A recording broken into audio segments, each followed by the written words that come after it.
11:45 a.m. Here we go. Welcome back to Inside the 18. I'm Michael Magid, live from the Keeper Institute's San Diego West Coast Pro Clinic. The reason that this is all happening is because people all over the world know all about the Keeper Institute, but the one and only Kailen Sheridan is in San Diego, and she was kind of part of the genesis of this whole project. So explain how this happened.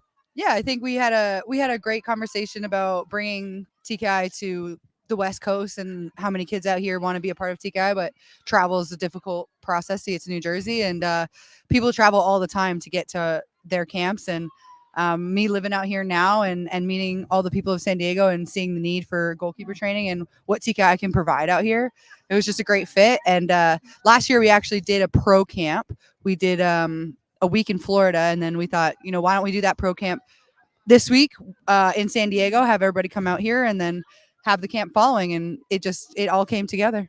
I mean, one of the things that's really amazing about this whole thing is that people have gravitated towards this. A lot of these young players here aren't familiar with the Keeper Institute and everything that's been done back east, but they're immediately.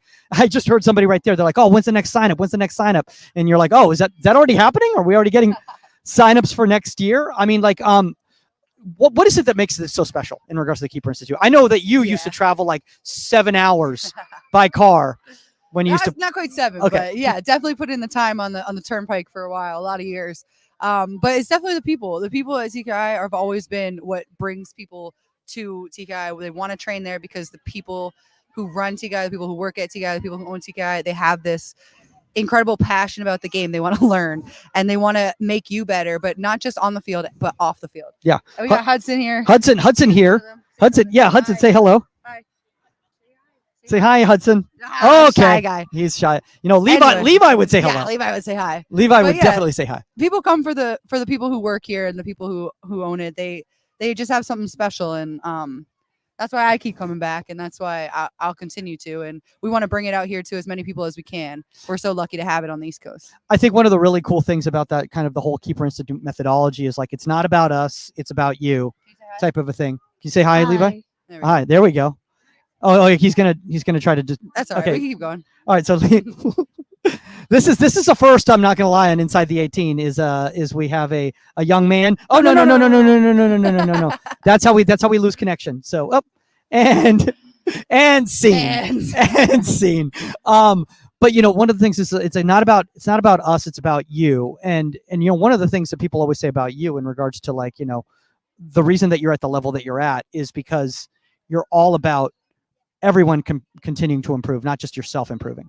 Yeah, definitely. I think we all get better when we challenge each other and we're at our best making each other better. And like, that's what this past week has been about with all the pros being out here. And I think at one point there was about 15 of us training together, all NWSL goalkeepers or aspiring goalkeepers. And when you have a group of incredible athletes who are trying to be better, trying to be the best, they're only going to make the people beside them better.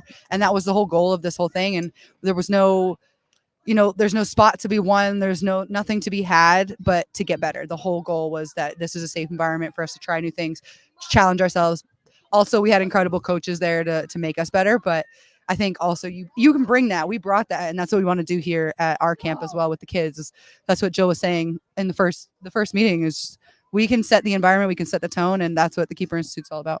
The only thing that we can't set is the rain schedule, unfortunately, in San Diego. So, shout out that you're able to get a new facility, last minute and everything like that. But I think, one of the things is that it's really, really cool. And I was talking to Tori about this earlier on, is that, at TKI, it's not like group 1, group 2, group 3 type of a thing. It's like you're training with an aspiring professional. It's not like, you're in 2 different types of groups and everything. Like, how important is that camaraderie? Yeah, it's massive. And that's what we're trying to create in each group here. We created it in ours this past week, and we want all the kids to be able to do that as well. But it doesn't matter. This is the safest environment that a goalkeeper can be in. You want to grow. We're here to get better. We're here to push each other. We're here to become better people as well. And that starts by helping people and making people better beside you. And if you're helping somebody become better, they're going to help you become better just without trying. So ultimately, we want the kids, no matter what age, what level, what skills they have, to be pushing each other and supporting each other and questioning each other and talking about things and breaking down barriers within goalkeeping that they didn't even know were there. And I think, you know, one of the things that's really important for a lot of like parents out there to listen to, you know, if you're watching this right now, is that I see it a lot of times in competitive environments, at club environments. So-and-so's not at the level of my son or daughter. They should be training with blah, blah, blah. Like, this is bringing this whole group down. Like, what do you say to that? Because at TKI, there is no that. Yeah, I think you got to find, if you have that feeling, or if I have somebody come to say that to me, I'm telling them to find a way in that session to make themselves better. If I ever had felt that way in a session, I would think, okay, in my service, I'm really going to focus on my left foot striking now. I want to get better at that. And I want to find an avenue for me to go down to make myself better as well. If you're not feeling like in the session you're getting better because of whatever XYZ that you're thinking, there's always a way for you to fix that, and always a way for you to find something to get better at for yourself or for somebody else. You know, one of the really cool things about this whole experience too is that a lot of these kids are being exposed to a methodology that they haven't seen before. You know, and I think one of the concerning things a lot of the times, especially, you know, at you know, club environments, is people are worried about outside training is going to affect their goalkeeping environment. Kids are going to start questioning, but it's actually good for them to start questioning, isn't Absolutely. it? Yeah, you definitely have to keep questioning. And I think the biggest problem or hurdle in goalkeepers and all of us growing up is that our coaches have a bit of an ego, and they don't want us to challenge them or question them or go a different way because we have a different skill set. And I think that's the biggest misconception in goalkeeping. Like, we're all different, and we're all going to be better and learn things a different way, be better at things differently, and things might work for me and they might work for you differently, and that's okay. And it's not a one size fits all, and it's okay to ask questions and learn and explore and try things, and that's the only way we're going to find out what works the best for us. I have a question for you, because obviously you're playing at the highest level. I had a young goalkeeper recently tell me, I don't want to put him on blast on the air or anything like that, but they said, oh, that works for you at your level, but at my level, that player is going to lose the ball. Like, what do you say to that? That's a tough one. I feel like if they feel that way, then I also could agree with that. But I think it's an opportunity to explore something different for the opportunity that they're at a higher level. And it's a new chance to try something. You can't predict what's going to happen in a soccer game. That's the one thing we can't do. And so as goalkeepers, we have to be able to react and adapt on the field. And so this is just an opportunity to adapt, try something different. Because see, like my thinking about that whole thing is like, okay, well, but at the same time, like, if you never challenge that player to keep possession of that ball, they're never going to get better, and you're never going to be able to play that pass to them. Absolutely. Because they're never going to be able to get it. So are you here because you want to win the U13 division? Or are you here because you want everyone on your team, including your friends who might be that left back right there? Yep. Whoops, don't putting anyone on blast here. And there can be a lot of left backs out there in the world. There's a lot of left backs out there in the world. But to play at the next level with you, you know. Yeah. And I think that's just so massive. Okay, I don't want to take you too much of your time. So whenever you need to go, you know, let me know. I want to bring up about this right here. Is that like, when you're out there working with these kids, there was something that was brought up by a parent out there. They said, how cool is it that people such as yourself are not only just here making an appearance, but are actually invested and engaged with the players in the environment?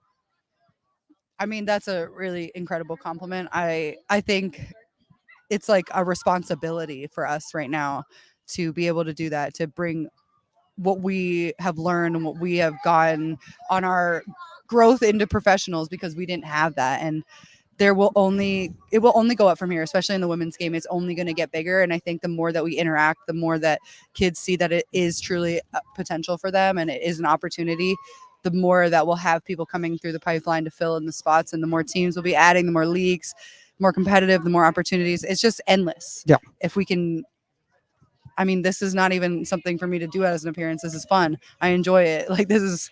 Well, you've been an educator for years, you know. I mean, it's not like it's something that's new to you. I'm still learning, and this is an opportunity for me to learn some more too, and to bring it out here and try it with the West Coast. And it's a great opportunity. I think that's an incredible compliment, but I also think that's something that we can do more of as professionals, especially professional women, is to help progress it.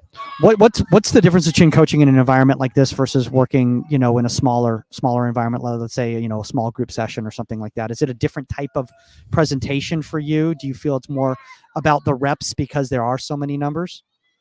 I think it's more about being able to work with different personalities and find a way to keep everybody moving and engaged in the session all at once. I think with one or two kids, it's a little bit easier to keep people working, but it also is harder to create scenarios. This is actually a great environment for us to create realistic scenarios that they're going to see in a game with more players in the way, with more pieces moving, with more focus and communication. And that's just a really incredible opportunity for us in this kind of group setting. To put them under. You guys can literally see the kids right over there. Like you can literally see them in the background. Over there too. Yeah. It's a good opportunity for them to also see different other kids that are around their age or older or younger, and what they're trying, what they're learning, what they're good at, what they're not so good at, and take it from them. It's a great opportunity to take. I'm taking it from the kids as well. I want to learn from them. You never know. I mean, you can learn from literally anybody. I mean, and I think that's something that's always been something that I've been trying to do, is always try to take something away from somebody. If I don't know something, ask a question. Absolutely. As opposed to just go like, well, I'm embarrassed that I should know this by now and I don't know this type of a thing. No. And then obviously everything's constantly evolving. It's like we were talking about. It's like, you're still in the game right now. The game literally changes. Who knows what the rules could be next year, So it could change completely. Okay. Anything final things that you want to say kind of to the crowd out here before I let you get back out there? No, I think that's the biggest point, is just to be as open and adaptable to as many different voices and people around you as you can be, because the more you can take, the more you're going to learn and grow. And I think that's the best thing that I've learned, is I'm going to learn from everybody, and that everybody has something that I can take, and there's something that they're going to take from me as well. And the more we do that, the more we support each other, the better our community of goalkeepers is going to be. And that's ultimately what we're all trying to do, is just have the best community of goalkeepers that we can. True. All right. Okay. I'm gonna let you be able to get off because you're on the turf like that. Go serve. Go serve. Nice. Go serve. All right, guys. That's all the time on Inside the 18. We'll be back in a little bit.